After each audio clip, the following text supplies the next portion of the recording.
একদিন এক ব্যক্তি ভুল করে একটি হাঁসের ডিম ভেঙে ফেলল, কিন্তু ডিমের ভেতর থেকে অদ্ভুত ধাতব শব্দ শুনে সে অবাক হয়ে গেল। কাছে গিয়ে দেখে ডিমের ভেতরে লুকিয়ে আছে খাঁটি সোনার একটি ডিম। পরীক্ষা করে নিশ্চিত হওয়ার পর সে আনন্দে আত্মহারা হয়ে স্ত্রীকে খবর দিল। কিন্তু স্ত্রী খবর শুনে ভয় পেয়ে গেল, কারণ সেদিন সকালেই সে সেই হাঁসটিকে খামারের মালিকের কাছে বিক্রি করে দিয়েছিল।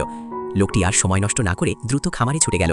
অনেক দরকষাকষির পর আগের দামের বহুগুণ বেশি টাকা দিয়ে হাঁসটিকে ফেরত কিনে নিল। সমস্যা হলো, খামারে শত শত একই রকম হাঁস, কোনটি তাদের সোনার ডিম পাড়া হাঁস তা বোঝার উপায় নেই।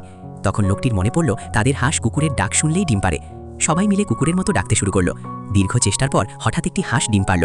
ডিম ভেঙে দেখা গেল সত্যি সেটি সোনার। এরপর পরিবারটি গোপনে সোনার ডিম বিক্রি করে ধনী হতে শুরু করলো। কিন্তু বাজারে হঠাৎ এত সোনা আসতে থাকায় সরকারের সন্দেহ হলো। তদন্তে নামলো এক গোপন এজেন্ট।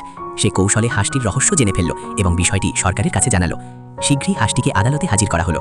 সবাই প্রমাণ করতে চাইল যে হাঁসটি সোনার ডিম পারে, কিন্তু আদালতে হাঁসটি সাধারণ একটি ডিমই পারল। ফলে কোনো প্রমাণ না থাকায় হাঁসটিকে মুক্তি দেওয়া হলো। শেষ পর্যন্ত পরিবারটি তাদের গোপন রহস্য রক্ষা করতে সক্ষম হলো, আর সোনার ডিম পাড়া সেই আশ্চর্য হাঁস আবারও তাদের জীবনের সবচেয়ে বড় সম্পদ হয়ে রইল।